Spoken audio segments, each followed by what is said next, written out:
So this is how I'm gonna break the ice today, okay? You say, Larray, you say that you're gay, right? Hmm? You- Yep. Are you gay? Yes. Okay. We're gonna see how gay you really are, okay? If you say you're gay, all right, all right. I'm straight. My wife tells me I'm gay. So, what's your definition of an ally? And ally is somebody who, um, it's interesting because, I think we all run the gamut of different types of relationships that we have with certain people.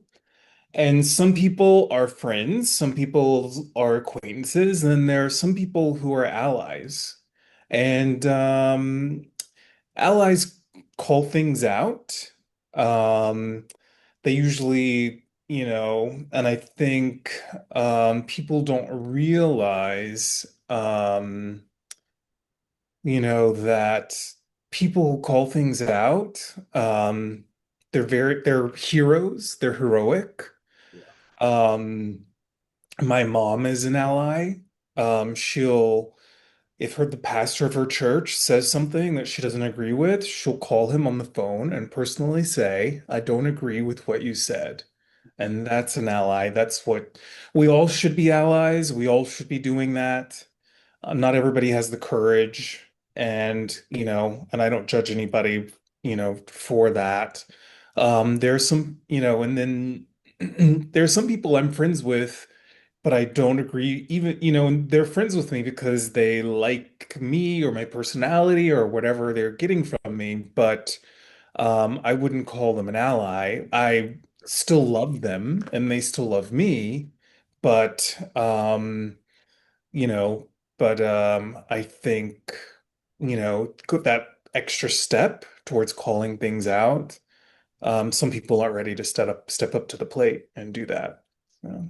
Okay, great. So it sounds like an ally is someone who takes a little bit of action to call out things that are disrespectful. But and there's this kind of tone of mutual respect with a little bit of action. So yeah, that Hmm. sounds good. All right, all right. You get 2 points. You get two 2 points. points. No, no, that was a great answer. Okay, what's asexual for you?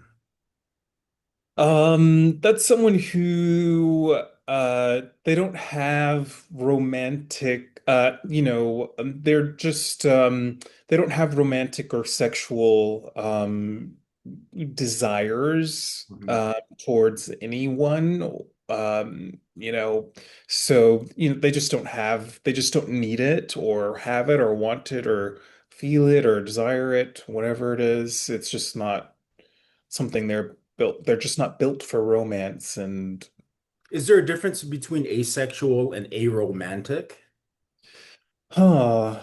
Uh yes, there's definitely a difference. I think lots of people are aromantic. Um But it seems like it's kind of in the same kind of granular category between I think it sounds like, if I'm not mistaken, it's kind of like both. If you're asexual, you're not going to want to be romantic with anyone because it doesn't yeah. do anything for you, right? Yes. There's no desire, there's no passion in either genders and either sex. So, I hope I'm getting these right. this is sensitivity training for a gay man and a straight Yes. man. Okay, this is good for everyone. What's gender binary? Do you know what that is? Gender binary. Um, so I'm guessing it's probably the opposite of non-binary. So, non-binary people, they don't relate to being female or male. So I'm thinking gender binary is probably what we are. Like, I guess since I definitely identify as a man, so I must be gender binary. Uh, did I Okay. get that right? I don't know. Or should I just say I Um, don't know if I don't know? I don't know. Gender binary, we're reading this together, and at the risk of sounding like a classroom, the gender binary is a strict classification of people into two opposing categories, man or Hmm. woman. Under Okay. this system, individuals are often expected to conform to traditional, cultural, or societal expectations of what constitutes femininity or masculinity, such as subservience in women and leadership in men. Many people consider the gender binary to be both perspective and restrictive in terms of enabling people to whom they want to be. It sounds like just another euphemism for being straight or completely gay. I don't know. What? Like it's Yeah, like I it's think straight and gay is sexuality, and I think binary, being gender binary has to do with gender. So it's like, being a cisgender male or cisgender female. correct. We are. It's just a way of saying, you know, um, I'm going to be gender binary, right? I don't know. It's if you're either non-binary or you're gender binary. I think I don't know. I'm guessing. That's what I'm. I'm gonna give both of us 10 points for that one because that one is confusing me. Whoever wrote this doesn't even know what gender binary means, probably. We deserve 10 points for that. Okay. I What's agree. gender dysphoria to you? What do you think that is? Ooh. Um, I'm just gonna guess. Okay. I don't really know, and I should say if Okay. I don't know something. Sure. So I don't know, but I would like to guess that it's probably S I it's probably someone who isn't quite maybe has a moment where they're not sure.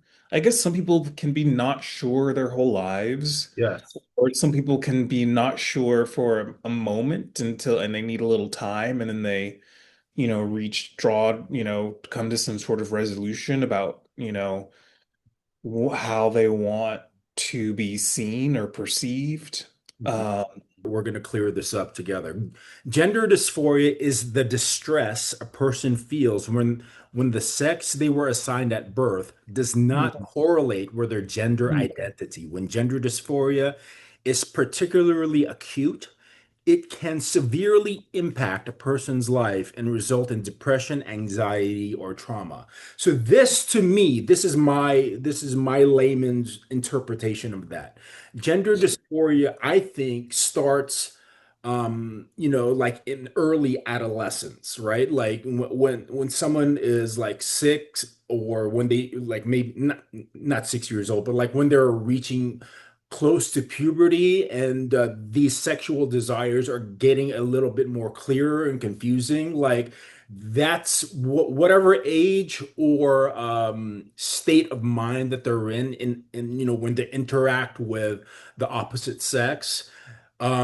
Like it's like if a biological male who's going under like maybe puberty doesn't feel sexual attraction to the opposite sex, which is a female, then that is categorized as gender dysphoria. And oppositely, when a female is going through puberty or when, whatever that is for the female, she doesn't feel like she doesn't feel these passions and these desires for the opposite sex. Does that sound right? Mhm. Yeah, Yeah, I think it's that's where yeah.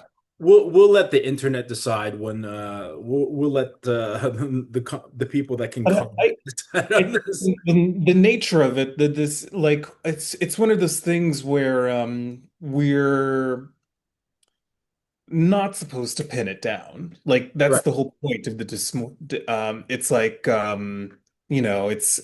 it's not it's a little bit yeah, so I think we get a few points for that because I don't think you're supposed to be able to someone who has gender dysmorphia. Am I saying that right? Is it Gender dysphoria. dysphoria? dysphoria. Yeah, gender dysphoria. They're not ready for the label. They're not ready to be, Yeah, you they know, don't even know what's happening to them yet. They know yeah. that these things are, it's, it sounds like it's kind of like whether they experience it or whether they're ready. I mean, a human being who's going to undergoing puberty doesn't even know what's happening to them. They don't Mm, know what the term puberty means, right? mm, So whatever phase of a human being's life where they know that they're feeling, like they're not feeling, like attraction to the opposite sex, then there, I think that that's kind of the fine line of gender dysphoria. mm. That's how I interpreted it. And let's let the internet decide. Yeah. It What? sounds like someone who's not certain they're in the right gender. They're not Yes. sure they were born into the gender that they feel like they Yeah. identify with or are comfortable with. Right. Yeah. Right. If there were, yeah, I think that's exactly right. What about gender fluid?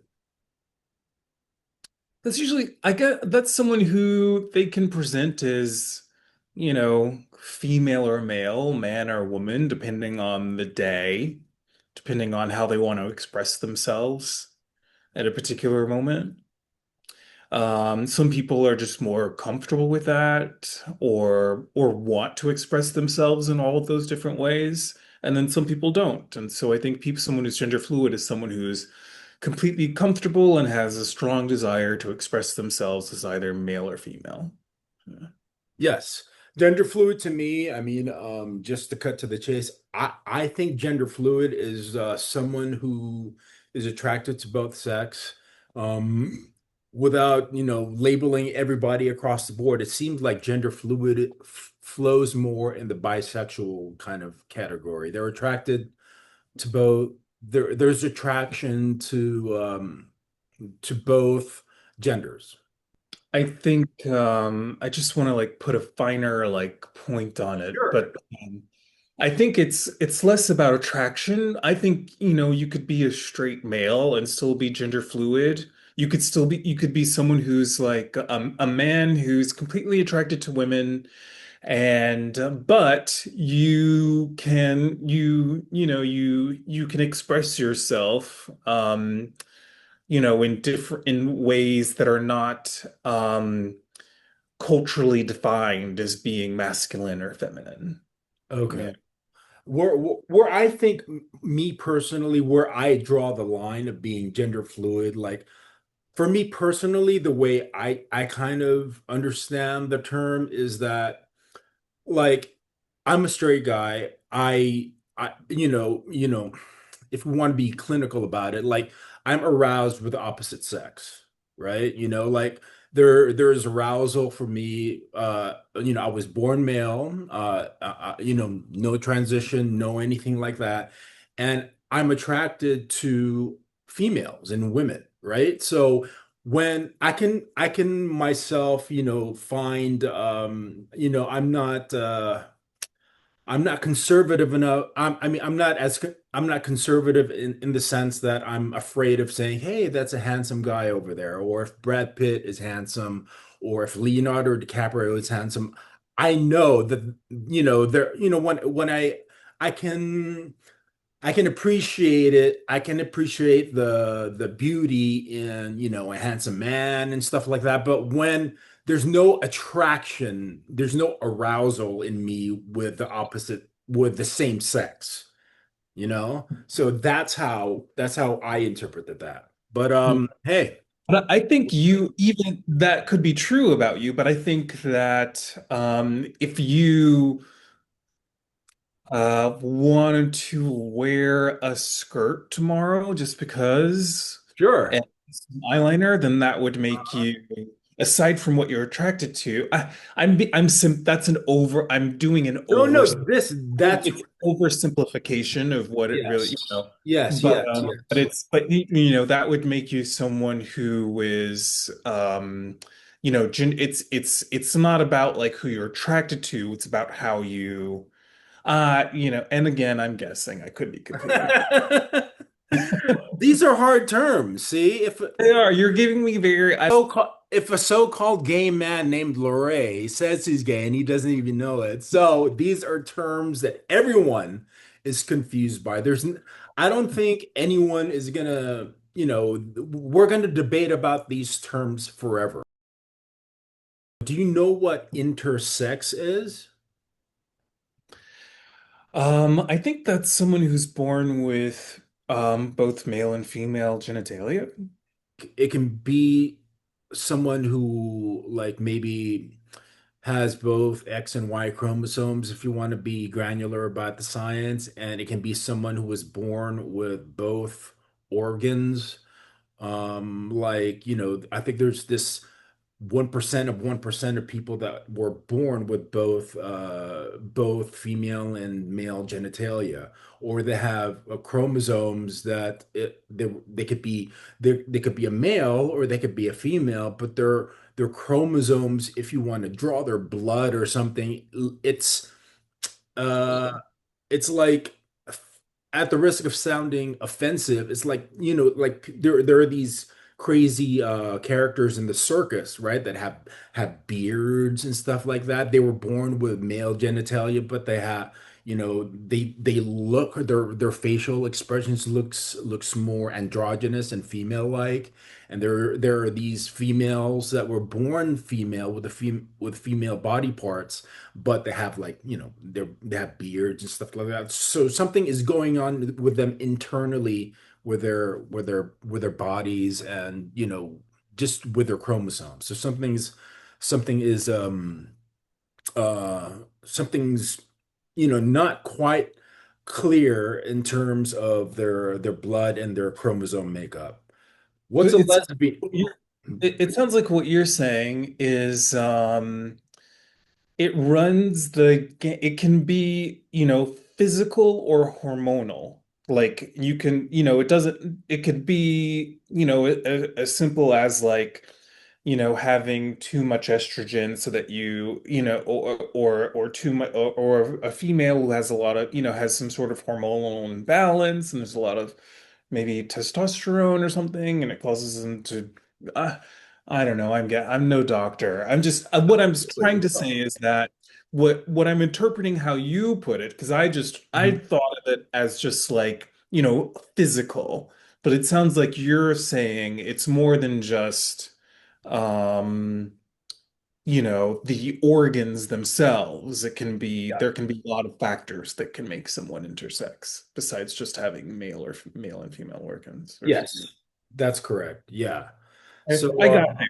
I I got think there. we I think we got it. We're dialing in on what intersex is, and we'll clear it up in the next 20 years. Yeah.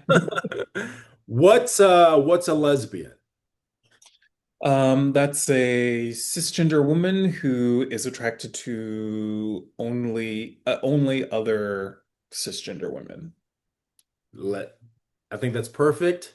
There's no Nailed I it. don't think there's really a debate about that, but let's let the internet and the let's let lesbians decide who they are, right? I agree. Non-binary. What do you think that means? I would say that's someone who identifies as neither male or female. Yeah, it's a recognized gender identity used by people who do not identify as a man or a woman. They may consider themselves to be both male and Hmm. female, somewhere in the middle or outside the binary entirely. Other terms under the non-binary umbrella include gender queer, gender fluid, and agender. So Sam Smith and Demi Lovato are both non-binary. Well, with the topic, the part of the conservative part of it, I just kind of like want to take in a little Sure, piece. let's go. Talk But about like, but I think I think some people, if I think the well-intentioned conservatives are trying to say, I may not get this right. Please don't. jump on me or cancel me because I accidentally call you the wrong pronoun Yeah, and absolutely. can't wrap my brain around your experience. Hmm. What's good about what you and I are doing right now is that, we both have our own life experiences where we haven't had to think about all of this. Like I Absolutely. haven't really had to it just hasn't been part of my and so we have to be, but we have to realize that the universe is vast and people have a lot of different kinds of experiences. And God has made people in lots of different ways. No two people are alike. And so we have to be um empathetic, with each other, in order to live in a harmonic society. But so yeah, but I think, the well-intentioned ones are like, I will do my best. I can't wrap my brain around this, but do you, But then I think that it's very you can either be, you can feel like you're both, or you can feel like you're neither. So Okay. What do you think? What's pansexual and pan? I think it's someone who has the ability, to be attracted to anyone, whether they be male, female, non-binary, trans, um, If I'm interpreting the definition clearly, pansexual is can be an interchangeable word for um, bisexual or something like that. you got a lot more to choose from. So queer, what does that mean to you? That's a tough one. I've never really understood that one. Because I think it's just something that I think it's become people's way of saying, um, on any given day, I'm going to um I'm going to be a cisgender man and wear a dress and ugh, I know I'm oversimplifying all of this. I hope people don't come for me. No But one's like, but they're what and they're saying I instead of like labeling me as being non-binary or being gay, I'm just queer. I can just, or maybe like gender fluid. They're like, just because I'm wearing a dress doesn't mean I feel like a woman. I just think this dress looks good, and so I'm wearing it today. And so there, I would say that person would, would say that if they had to put they don't really want a label, but if you got to give them a label, they would say queer rather than, than being, put into the box of being non-binary or, um, trans or anything like that. There's sort of like, I'm wearing a dress because it looks good. a, I think a gay man can consider themselves queer and a lesbian can consider themselves queer. So it just depends on the math of it or the biology of what you were born with. I think that's clear. Is trans. Trans is someone who has transitioned from one gender to the other. We got 20 out of 10 on that one. We get extra credit for that because I think that's exactly what it is. Um, this is a tough one. Transsexual. I don't know if it's a tough one for you, but like, what do you think is trans and transsexual the same thing? Because I asked Montana this, and I think if I remember our conversation correctly, transsexual like maybe like this is a totally outdated term, and I'm giving away my age by, using this term, but transsexual, transvestites, stuff like that. Is that what do you think transsexual is? I think transvestite is someone who uh, uh, it's not even I think there was I think people use that term to refer to a man who likes to dress up as a woman, but they're not a drag queen. They're not putting on a performance. I think drag queens are dressing up for performance, for costume. Whereas a transvestite, is doing it just like today, I would like to dress like a woman, and that's that. And that doesn't mean that they think they are a woman. They just want to look like one for the day. And then transsexual would be, I don't know if I know the difference between I know that, transgender and transsexual. Like if I break the words into pieces and think about the difference between gender and sexuality, it makes me even more confused. So, Right. but, um, I'm not sure I understand. I will be honest and say I have no idea what the difference is between transgender and transsexual. I don't know. Maybe it's an old term for transgender and we just use and the preferred term now is transgender or something You like that. you and I both really defined it correctly. It's just an outdated term that means homosexual or transsexual. What you said about, like, it's Hmm. like, it's a term that was used in the 90s for like people like RuPaul and drag queens and things like that.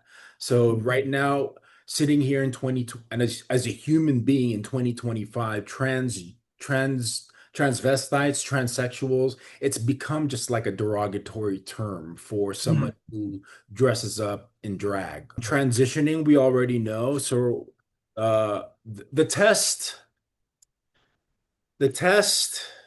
is done, and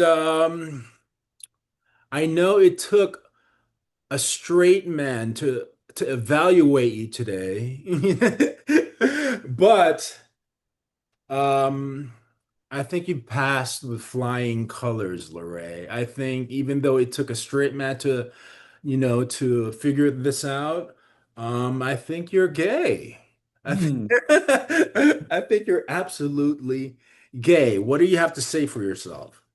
Well, it's just what the world needs, more straight men telling us what we are. I love that. Uh, yeah, I'm glad. I Good. don't I'm want glad. to burst your bubble, but if it takes a straight man to identify a gay man to be gay, we're way behind, man. Like this movement has just reached a screeching halt. Hi, if you're enjoying this content, please consider liking, commenting, and subscribing. So I really want to get into more granularly of who you are and try to find out and pinpoint your journey. Because how old are you now? 48. 48. Okay, you look great, by the way. Like, Thank you. like if we want to be granular about it, it's not just black don't crack, it's black and gay don't crack. Okay. Oh, okay. I know that you're from Tennessee. Yeah. So your journey in Tennessee, to the best of my knowledge, is part of the South. So, Yeah, I'm from Southeast Tennessee, or from East Tennessee, and I had like a very I have very good parents. I'm and who are like, sweet, kind people, and they I so they sh I was sheltered, and very religious upbringing. We went to church a lot, constantly went to church. But I was sort of sheltered and not sexualized. So I think what happened with me was that other people, other like kids at school or whatever, they knew I was gay before I knew I was gay. Like I wasn't thinking about it. I wasn't thinking about whether I was attracted to anyone or anything like that. Like that didn't like, not until, puberty, until the hormones kicked in that I like, oh, there it is. But before that, I really didn't think about it or have a frame of reference or know. I didn't know what a gay person was. I remember AIDS being talked about, but I don't think any of us kids knew. It was just cooties. Like, you know what I mean? It was like, but we didn't actually know what AIDS was, or how you got it or anything like that. But it was a big deal when I was growing up, because I grew up during that epidemic. But a lot of my experience was colored, from being, sheltered. And so, um, And you mentioned that your parents were, I mean, were very, very fair and inclusive and open-minded about who you were. And they were just like kind people and just let you find out for yourself who you were. And they were naturally unjudgmental and just let you be who you were and let you figure it out for yourself and accepted you and would love you no matter what you were, right? Does that sound like a fair characterization of what your experience was? I do think that's fair. I just wasn't pushed one way or the other. I wasn't. I remember because like when I was 10, I remember kids started calling me gay or the F word and stuff like that at school. Sure. And I remember being in the car with my mom and asking her what gay meant. And she's like, "Oh, it's when a one man loves another man." And I was like, "Oh, okay." And then that was it. I was like, "Oh, okay." And then like I was like, but I was not feeling that at the time. I wasn't feeling attracted to anyone at all. I just knew that because there was something about me that was causing the other kids to say that. And but that was the end of it. Like she didn't, it what we didn't, she didn't press me about it or anything like that. And I, had so anyway, but there were a lot of I had lots of little stories. Like my dad, when I was like little, like a toddler, my dad started like a football league.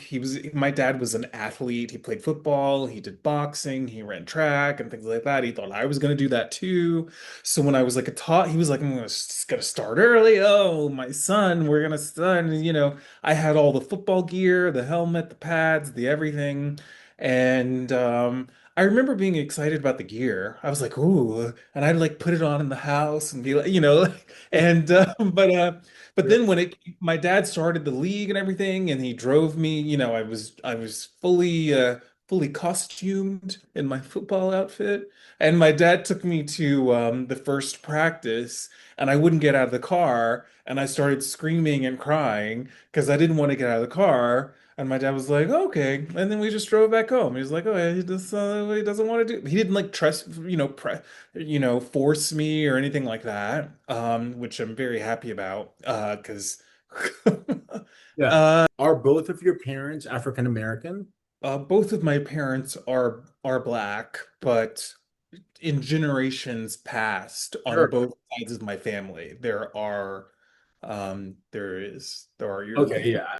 How did you transition from being a boy in Tennessee, and did you move to LA at some point, or did you like how does your story unfold from where we just left off? Yeah, well, I had a really great teacher, who actually passed away about a month ago, and but he discovered I could sing, and I didn't know I could sing, Mhm. uh, but I was like 15 in high school and in like an elective class. And I was in the, I grew up playing piano. I was, one day in my, I was sitting in the car and I was 5 years old. I told my parents it's time for me to start taking piano lessons, and I was like, okay. And then I started taking piano lessons, and then I like played saxophone in the orchestra in my middle school, and I wanted to be in the band. I sort of wanted, to participate in music. And so I went to performing arts high school to play the saxophone. And after in my sophomore year, I had to take an elective, and it was like a singing class. And the teacher, I did my singing assignment, and my teacher was like, "Oh my God, you can really sing." And like, I didn't know what he was talking. All I did was like sing the notes, sing it. I just stood there and sing what he told me to sing.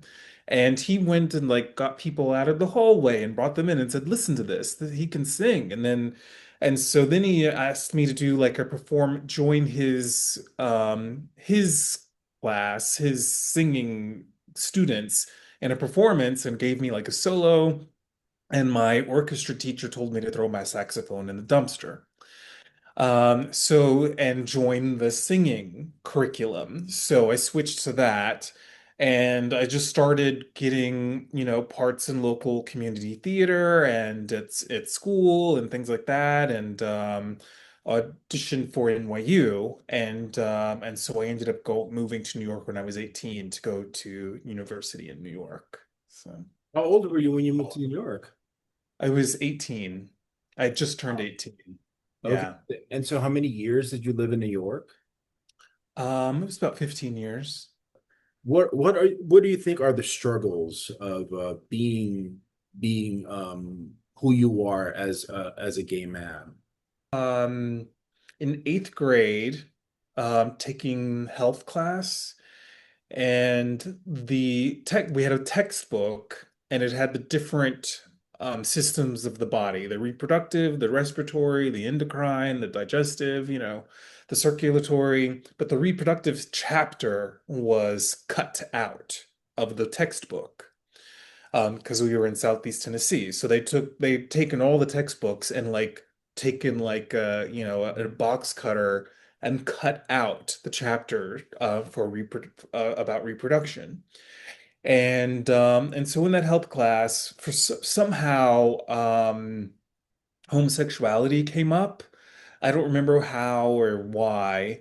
But the teacher started talking about how it's so funny because the things that are going on now. But the he started talking about how in Bible times they would take homosexuals out into the street and stone them to death, Oh my God. and he wished they still did that. And a few of the students like pointed at me, and I guess to be like, stone him, or he's gay, or maybe you shouldn't say that because he's gay, or I don't know why they were pointing at me. I didn't really. I had to have. Starting in about fifth grade is when I started getting a lot of. I always tell people like that movie Moonlight, like about fifth grade, it's sort of my childhood sort of started turning into that, the way the kids at school treated him. You get treated, I was treated, not so great by the other kids at school. And so I had to really learn to be I developed this like skill for like ignoring things or moving past them, or because I just had to go on with life, and it would happen, kind of like, every day someone would say something. And it also dealt with like a lot of racism from the time I was like a little kid. And so I just sort of had this built-in like resilience or something, where people would do things like that or say things, and I would be it just like I became Teflon. Is that the right thing? Teflon? But I just like things would like it would just kind of like, bounce off me, or I just would move on. I would just be like, oh, well, that happened, and I would just move on. Um, and But yeah, it was very there were like a lot of, instances like that. It just wasn't accepted by there was no recourse for the bullying. There was no one you could go to. There was no because, if you were gay, that's why you were being bullied. You shouldn't be gay. You shouldn't walk like that. You shouldn't talk like that. Like, it was very there was like nothing anyone or there was nothing that could be done about it, at that time. Was there Because any, were there any other peers of yours, whether you were in your teens or you were growing up as an adult, that you had did you have other friends that were gay that that served as a kind of emotional support system? there was this girl when I was a senior, there was a freshman girl who had a crush on me and she um and I was like I didn't know that she did and she'd given me like a Christmas gift and it was like this little like a mug or something, but other people had given me gifts and I didn't really know her that well and I didn't really thank her, which was my bad. I should have. But I was just like it just struck me as I think I was just I was like uncomfortable. I was like, she doesn't even really know me. Like, I wonder why she gave me this. Like, I didn't understand why she gave it to me. And she went, my sister also went to my school and she went to my sister and said that one day she was going to be, this girl, she was going to be famous and she was going to find me and laugh in my face because she was going to be so famous and, whatever. And, um, and then she grew up to, marry a woman. She gave you flowers and stuff like that, or It what? was like a Christmas mug. Oh, And, Christmas mug. um, Okay, okay. like I Um, guess she had a crush on me, which is why she was giving me okay. a gift, even though we didn't really know each other. Okay. And so she, she was mad at me because I wasn't reciprocating. How old were you, do you think? Do you remember at this when this happened? That was freshman year college. I was 18 years old when that Oh, happened. okay. So you're a young adult and you're discovering things. You're discovering Yes. things about yourself and you're learning about how you're progressing as a human being. And Yeah. so let me ask you this. Have you ever been intimate with a woman? Yeah. I had girlfriends when I was growing up. Starting at like 13. The girls were really into me. You have no idea. But I wish I could say the same thing, but my wife is upstairs. So just between you and me and whoever's listening, yeah, I had some game too. All right, I don't want to sell myself too short, but I even had uh, like I even had a girlfriend in preschool, and her name was Heather. Ooh, Heather. And okay, but we did, she would bring me like, you know, orange Tic Tacs in the morning and we would, play together at recess. And then everybody thought of us as girlfriend and boyfriend. And so like they had us sing a song, the end of the year school performance, they had us sing a little love song together while we were holding okay. hands on stage. Like, but yeah, and then I had at least 3 or 4 girlfriends growing up. But what kind of intimate acts did you have with women? Um, I had sex with them. With Okay, I had sex with one of them. The others were curious why I was not affectionate towards them. okay. I mean, and now they know. But once I learned about making out, so I it was just fun. It really was just Yeah, fun. I mean, hey. I didn't even have like an attraction to them. It was just like it just was fun. Like I had this one friend who was a girl. We would make out behind a curtain. Around a corner, like every little chance we got, we would just make out. It just because we were just being silly kids, like, so anyway. Was the soundtrack of Rent playing in the background? Was that... So You had these experiences with women, and so talk to me about your discovery about being a gay man, like your experience, your first experience with someone from the same sex. The first time I kissed a guy was, I think it was senior year of college, and someone just kind of like, it was at a party and someone cornered me in a kitchen and tried to get me to make out with them, and I wasn't into it, not because they were perfectly handsome and nice and funny, but I just was like, sometimes you're just not into someone. And so that was like the first time. And I remember saying to, it's so funny because, it was at a party, and so we came out of the kitchen and everybody's like, ooh, like, and I was like, and somebody said something, and I said, oh, I'm not attracted to him the way he's attracted to me. And I thought they meant I was saying I'm not gay, but I was just saying I'm just not attracted to him particularly.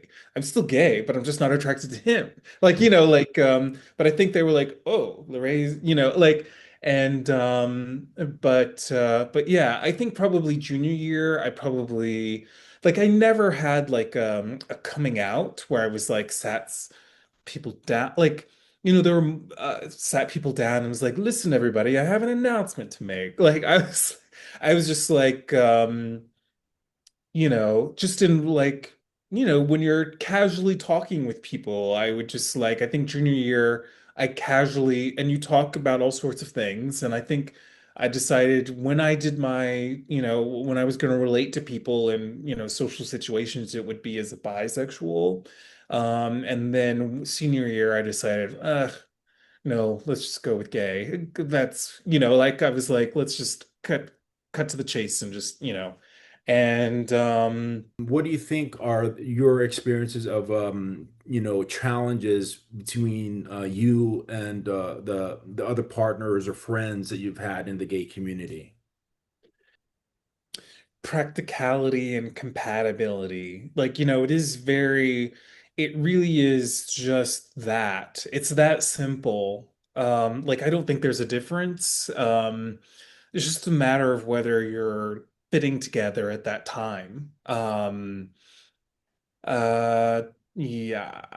I have a lot of like straight guy friends who think it's easier for gay men to like, hook up and find sex and things like that. And um I don't know. There's the thing is like, straight men have more um you can go anywhere and you don't have to worry about deciding if someone plays on your team or not. You don't have to like tiptoe, to find out. You don't have to, there's no like, there's no barrier to that. You don't have that barrier to entry that we have, that it adds an element for us of danger. So I always take umbrage with that whole thing where straight men think it's easier for gay men to, hook up. It's there's with gay men there's more of an element of danger. And which makes up for whatever you might think. So we do things um so we find spaces where we can equal the playing field. So straight people can go anywhere. You can go to the grocery store, you can go to church, you can go to, the amusement park, you can go to, wherever, and there's plenty, there are plenty of people who identify the same way you do. It's not like that for gay people. We have to have spaces where we go to do that, and we only have so many spaces and a certain amount of time we're in that space. Straight people are in those spaces 24/7. We're in that space for a couple of hours every, 2 weeks or whenever you decide to go to, a gay bar or something like that. Like there's less, so we move a little bit fat. We are the signaling, the way we relate to each other, we just get to a little bit faster because, our we have less time and less opportunity. So when we do finally have that time and that opportunity, we kind of, move a little faster, I think. You were talking about the spaces where you can go and the spaces where you feel less comfortable. Are there any specific examples of that that you'd like to share? Spaces where I feel less comfortable. Sure. Anytime I'm outside of Los Angeles or New York, much less comfortable. Just like starting there, like, if we want to sort of, big picture it. And then, what's funny is, I remember talking to a gay friend a little while ago about the barber shop, and I'm not good at code switching. A lot of gay, there's like a thing. Barbershops are very, very straight spaces, and a lot of gay men are good at a lot of most gay men they code switch when they go to a barbershop. And so they're like, "Yo, bro, what's up?" Da, da, da, da. And I just for some reason that's just not.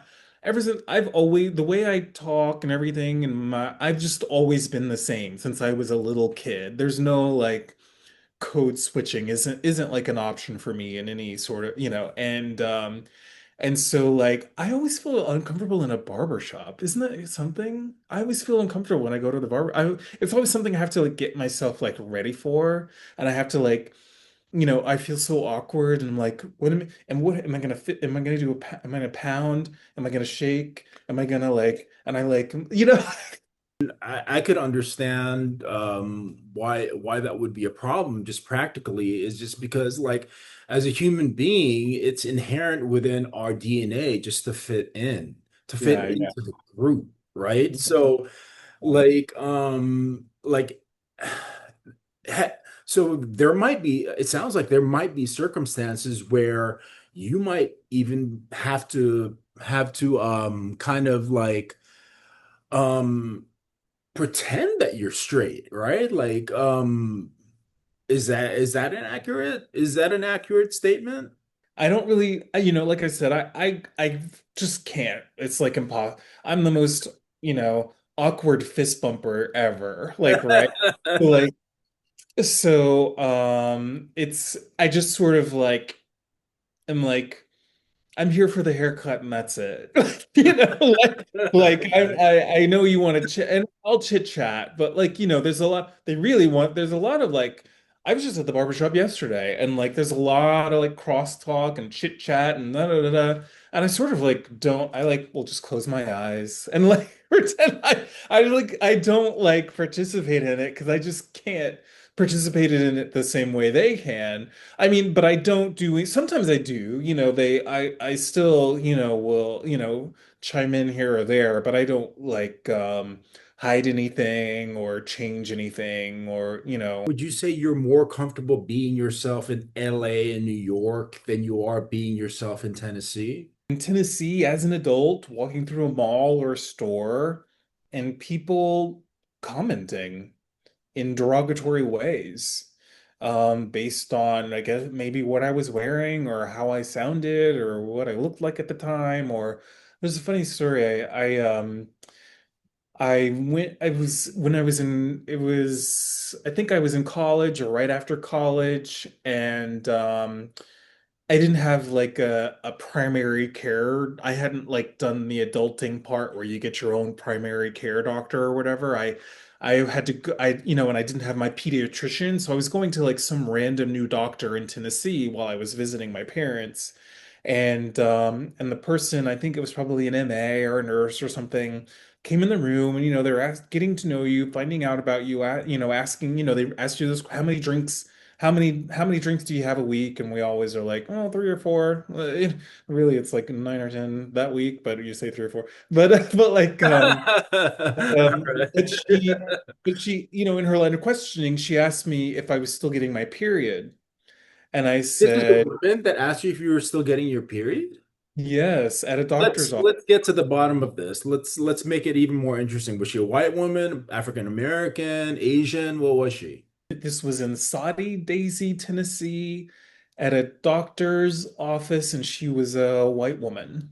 If there are any white women watching here, we're not going to generalize and say it's all white women. This was a specific individual, and okay, but thank you for giving us a little bit of color with that story. I think that's a good note to end on. Thank you, everyone, for listening.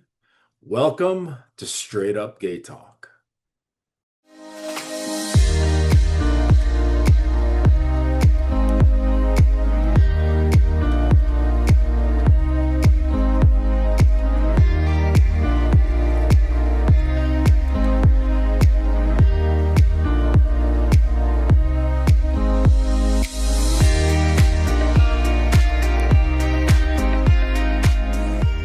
Hi, if you've enjoyed this content, please consider liking, commenting, and subscribing. Thank you for watching an episode of Straight Up Gay Talk. If you're a straight man or a straight woman, if you're a trans man or a trans woman, whoever you are, and you want your voice to be heard, please scan the QR code on your screen and let's have a conversation. I look forward to hearing from you. I love you all. So long, gay boys!